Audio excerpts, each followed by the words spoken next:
Hello beautiful people, welcome back to our channel Nandini Jeedala. ఎలా ఉన్నారు మీరందరూ? బాగున్నారా? ఎవరైనా మన ఛానల్కి కొత్తగా వచ్చి వీడియోస్ చూస్తున్నట్లయితే ప్లీజ్ లైక్ చేసి, షేర్ చేసి, కమెంట్ చేయండి. వీడియోస్ కనుక నచ్చినట్లయితే తప్పకుండా సబ్స్క్రైబ్ చేసుకోండి. ఇంకా వీడియో గురించి మాట్లాడితే అమ్మపల్లి శ్రీ కోదండరామస్వామి టెంపుల్ మన హైదరాబాద్లో విజిట్ చేయాల్సిన ప్లేస్లో ఇది మొట్టమొదటిగా ఉంటుందన్నమాట. ఇది మనకి శంషాబాద్ నుంచి వెళ్తే 6 కిలోమీటర్ల దూరంలో ఉంటుంది.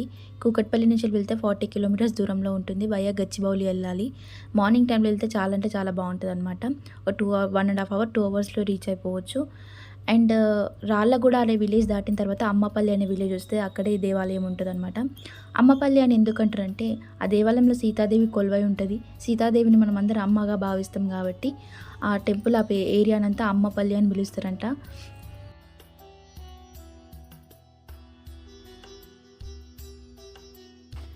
ఈ టెంపుల్లోకి ఎంటర్ అవ్వగానే ఎడమ సైడ్న మనకు శివాలయం ఉంటుంది. కొంచెం ముందుకెళ్తే హనుమంతుడు ఇంకా గణపతి దేవుడు దర్శనం ఇస్తారు. ఈ టెంపుల్ యొక్క చరిత్ర గురించి మాట్లాడితే ఆల్మోస్ట్ 700 సంవత్సరాల చరిత్ర కలిగినటువంటి టెంపుల్. 13వ శతాబ్దంలో వేకి చాళుక్య మహారాజులు ఈ టెంపుల్ని కట్టించారనమాట.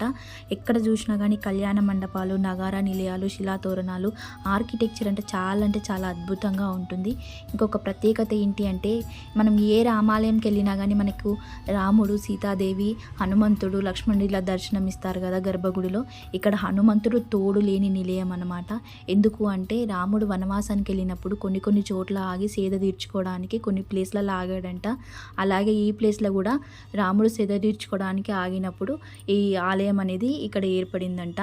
సో అప్పుడు వనవాసానికి వెళ్ళినప్పుడు హనుమంతుడు తోడు లేడు కదా, అందుకని మనం కోదండ రాముడు అంటాం. ఎప్పుడైతే హనుమంతుడు రాముడికి తోడైన తర్వాత పట్టాభిరాముడు అంటారు కదా, హనుమంతుడు తోడు లేని ఆలయం కాబట్టి ఇది కోదండ రామస్వామి ఆలయంగా పిలువబడుతుంది. సో చాలా అంటే చాలా ప్రత్యేకంగా ఉంటుంది టెంపుల్. వీడియో అంతా స్కిప్ చేయకుండా చూడండి.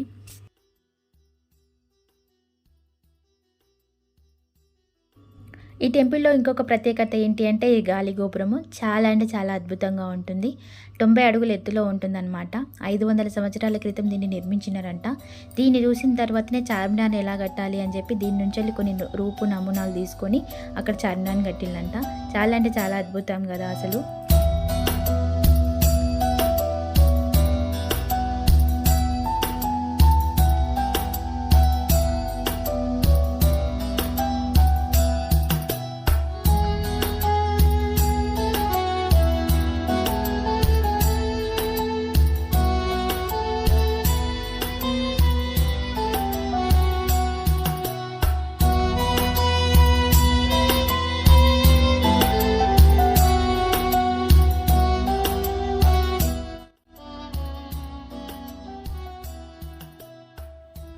ఇదే మెయిన్ టెంపుల్. వెళ్ళగానే ధ్వజస్తంభం దగ్గర మనకు హనుమంతుడి దర్శనం ఇస్తారు.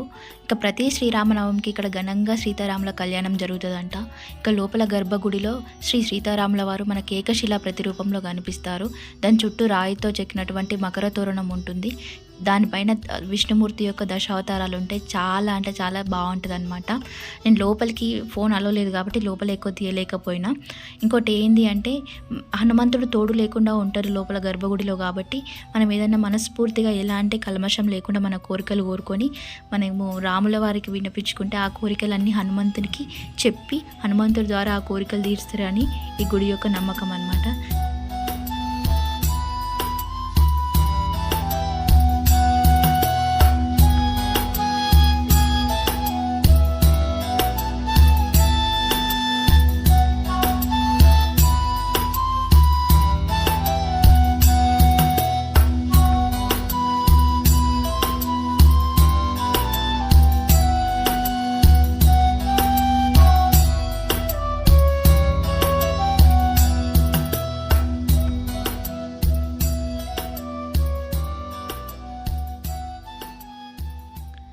ఈ ఆలయం వచ్చేసి తెలుగు సినిమా వాళ్ళకి నిలయం అనే చెప్పొచ్చు.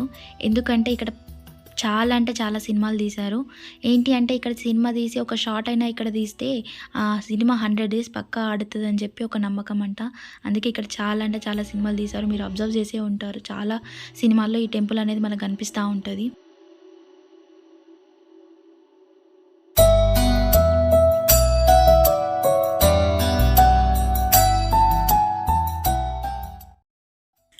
ఇంకా ఈ టెంపుల్ టైమింగ్స్ వచ్చేసి పొద్దున 6 గంటల నుంచి మధ్యాహ్నం 1 గంటల వరకు ఉంటుంది. సాయంత్రం 3 గంటల నుంచి 7 గంటల వరకు ఉంటుందన్నమాట.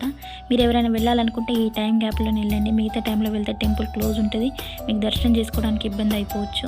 ఇంకా మార్నింగ్ టైంలో వెళ్తే మాత్రం చాలా అంటే చాలా పీస్ఫుల్గా ఉంటుంది. వెళ్ళిన దానికి ఫుల్ఫిల్గా మీరు ఎంజాయ్ చేస్తారనమాట. అట్లా అనిపిస్తుంది.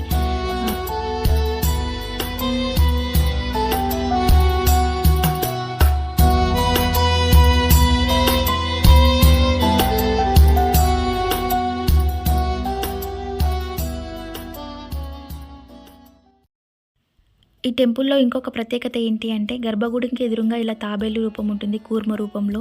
దీని ఇంటెన్షన్ ఏంది అంటే చాలా ఏండ్ల నాటి టెంపుల్ కాబట్టి దృఢంగా ఉంటది అని ఒక నమ్మకము. ఇంకోటి ఏందంటే తాబేలు అంటే అవసరం ఉన్నప్పుడు మాత్రమే తన శక్తిని చూపిస్తుంది కదా! అలాగే మనకు ఆపదలు వచ్చినప్పుడు మాత్రమే మనకు కావాల్సిన శక్తి ఈ టెంపుల్‌లో దర్శనం చేసుకుంటే మనకు లభిస్తుందని ఒక ఇంటెన్షన్ అనమాట. చాలా అంటే చాలా బాగుంది కదా! దర్శనం చేసుకొని కొంచెం ముందుకెళ్తే ఈ కోనేరు ఉంటుందన్నమాట. ఇంకా ఇది అద్భుతం అనే చెప్పొచ్చు. చాలా అంటే చాలా బాగుంటుంది. ఇక్కడ హిందూ ముస్లిం అంతా సమానమే అని చెప్పడానికి ఈ కోనేరు నిదర్శనం అని చెప్పొచ్చు. ఎందుకంటే 30 స్తంభాలు వచ్చేసి మనకి హిందూ సాంప్రదాయ పద్ధతిలో కట్టినారు. ఇంకా 14 ఆర్చిలు వచ్చేసి ముస్లిం సాంప్రదాయ పద్ధతిలో కట్టినారు అనమాట. వాటిపైన శంకుచక్ర నామాలు ఉంటాయి.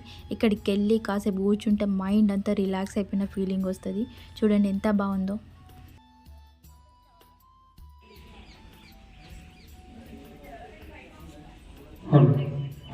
ఈ టెంపుల్ మొత్తం అడుగడుగున ఒక ప్రత్యేకంగానే కనిపిస్తుంది అనమాట. ఇది 13వ శతాబ్దం నాటి టెంపుల్ కాబట్టి యునెస్కో వాళ్ళు 2010లో హెరిటేజ్ ప్రాపర్టీగా గుర్తింపునిచ్చారంట ఈ టెంపుల్కి.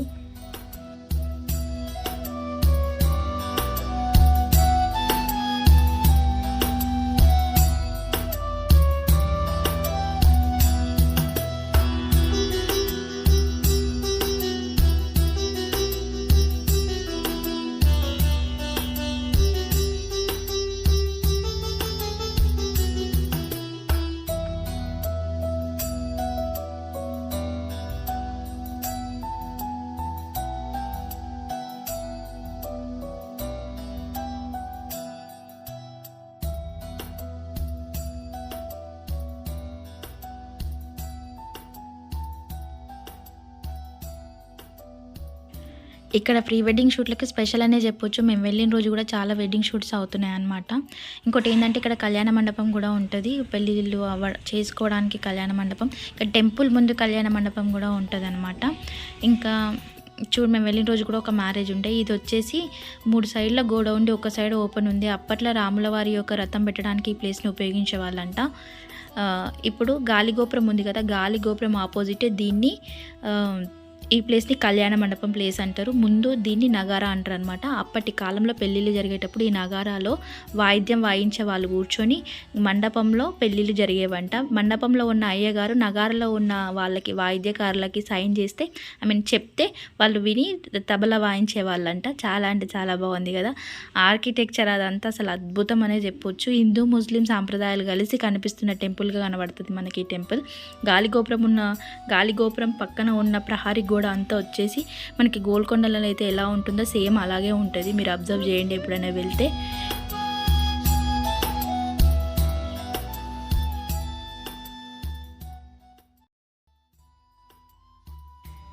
ఈ టెంపుల్కి వెళ్ళిన రోజు ఈ పిల్లి వల్ల నేను చాలా అంటే చాలా హ్యాపీ ఫీల్ అయ్యా. ఎందుకు అంటే మేము దర్శనం చేసుకునే టైంకి ఈ పిల్లి గర్భగుడి ముందర ఉంది.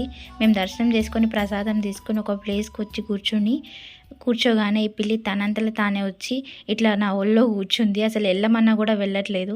నాకెందుకో దాన్ని చూస్తే చాలా అంటే చాలా క్యూట్గా అనిపించింది. దాంతో టైం స్పెండ్ చేసి ఇంకా అక్కడే వదిలేసి వచ్చాము. ఇంకొక బ్యాడ్ థింగ్ ఏంటి అంటే పాపం దానికి ఒక కాలు లేదు. అది చూస్తే బాధ వేసింది నాకైతే.